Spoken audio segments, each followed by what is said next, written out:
Good evening, everyone. Welcome back to my another video. So I'll talk about B.Ed admission in government institutions. Yes, I will not talk about the private institution. I will only talk about the government institutions admission process and dates. So I'm from Sonitpur district. So সেইকাৰণে আমাৰ শোণিতপুৰ ডিষ্ট্ৰিক্টত দুখন আছে government B.Ed college এখন আছে diet Biswanath আছে আৰু এখন আছে government college of teacher education Tezpur চ' আজিৰ পৰা আপোনালোকৰ তেজপুৰখনৰ তেজপুৰখনৰ ফৰ্ম দিয়া আৰম্ভ কৰিছে 6 আগষ্টত নটিচ দিছিলেই ৱেবছাইটত তো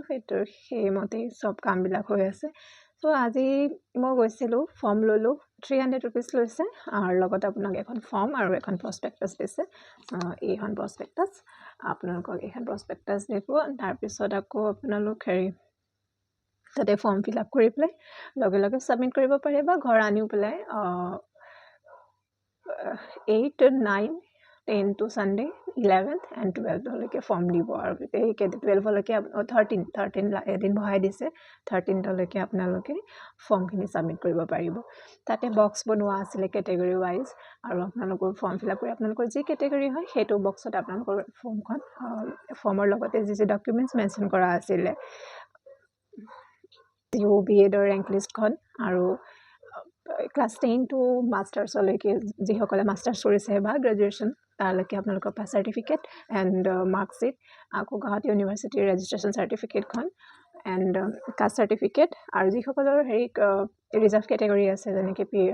EWS SC ST OBC NCL তেওঁলোকেও সেইবিলাক চাৰ্টিফিকেটৰ লগত নিব লাগিব আৰু সেইখন চাৰ্টিফিকেট কিন্তু কাৰেণ্ট ইয়াৰৰ হ'ব লাগিব আৰু UR সকলে কোনো কাষ্ট চাৰ্টিফিকেট দিব নালাগে তো তেনেকুৱা আছিলে আৰু মোৰ ৰেংকটো আছিলে 58 বাট মোৰ OBC কাষ্ট হয় বাট মোৰ NCLখন নাই তো মই তাৰ সেই প্ৰিন্সিপাল ছাৰক সুধিছোঁ তো ছাৰে কৈছে নাই OBC কেটেগৰীতে দি দিয়া NCL নহ'লেও হ'ব কিন্তু তেতিয়াহ'লে তুমি জেনেৰেল আনৰিজাৰ্ভ কেটেগৰীত আহি যাবা আৰু তেনেকৈ সেইমতে তোমাৰ নামটো আহিব পাৰে যদি আহে সেইটো কৈছে তেনেকৈ আপোনালোকে আৰু এয়া ডকুমেণ্টছৰ উপৰিও আপোনালোকৰ যদি এক্সট্ৰা কিবা কাৰিকুলামৰ আছে লাইক ফাইন আৰ্ট মোৰ যেনেকৈ ফাইন আৰ্টৰ আছিলে NCCৰ আছিলে আৰু কম্পিউটাৰ আছিলে তো মই সেইকেইখনো দিছোঁ জেৰক্স কৰি পেলাই তেনেকৈ আপোনালোকেও দিব পাৰে নহ'লেও নাই এনে হ'লেও দি দিলে একো এটা বেটাৰ এটা ভাল ইম্প্ৰেশ্যনে পৰিব একো বেছি লাভো নহয় আৰু একো লোকচানো নহয় নিদিলেও চ' সেয়া মই আজি দি আহিলোঁ তেনেকৈ আকৌ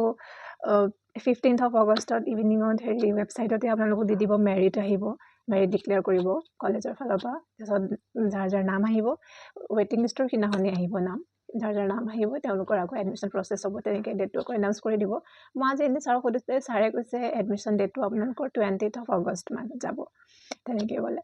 তো প্ৰস্পেক্টাছখন আছে ইয়াত আপোনালোকে কিন্তু আপোনালোকে এডমিশ্যন ফি কিমান হ'ব সেইবিলাক মেনশ্যন কৰা হোৱা নাই ইয়াত আপোনালোকৰ কোৰ্চৰ বিষয়ে মেনশ্যন আছে প্ৰত্যেকটো ছেমিষ্টাৰত কি ছাবজেক্টছ আছে সেইবিলাক মেনশ্যন আছে আৰু ইয়াৰ ৰুল এণ্ড ৰেগুলেশ্যনছবিলাক সেইবিলাকহে মেনশ্যন আছে কিন্তু ইয়াত কলেজ আপোনালোকৰ এডমিশ্যন ফি কিমান হ'ব এডমিশ্যন কেই তাৰিখে সেইবিলাক মেনশ্যন নাই আৰু কিন্তু প্ৰস্পেক্টাছতে মেনশ্যন আছে PRCখনো লাগিব বুলি বাট মইতো PRC দিয়া নাই তাত কোনেও আজি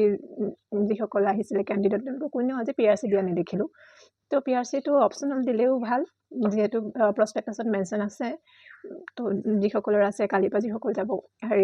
এডমিশ্যন ল'বলৈ ফৰ্ম ফিল আপ কৰিবলৈ তেওঁসকলে PRCখন দিলেও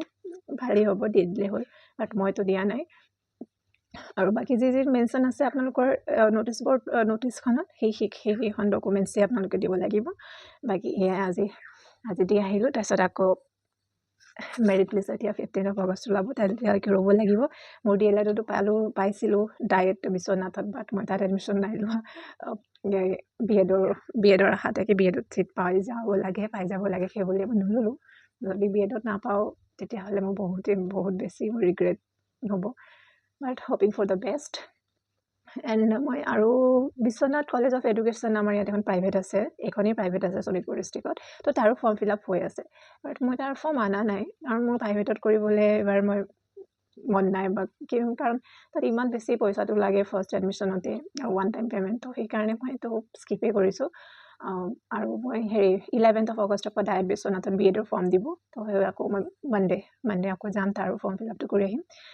ৰিস্ক ল'ব নোৱাৰি ন এটাতে কৰি লৈ পামেই বুলি চিয়'ৰ ইমান নহয় বিকজ ডেপুটি টিচাৰৰো চিট আছে এতিয়া কিমান ডেপুটি টিচাৰৰ চিট গৈছে সেই ওপৰত ডিপেণ্ড কৰিহে আপোনাৰ ফ্ৰেছ কেণ্ডিডেটৰ এডমিশ্যন হ'ব তো সেইকাৰণে ৰিস্ক ল'ব নোৱাৰি সেইকাৰণে মই দুইটাই গভৰ্ণমেণ্টতে এপ্লাই কৰিম এটাত কৰিলোঁ আৰু এটা মানডে কৰিম তো এয়াই আছিলে শ্বৰ্ট ইনফৰমেশ্যন মোৰ ফালৰ পৰা তো if you like the video please like share and subscribe to my channel thank you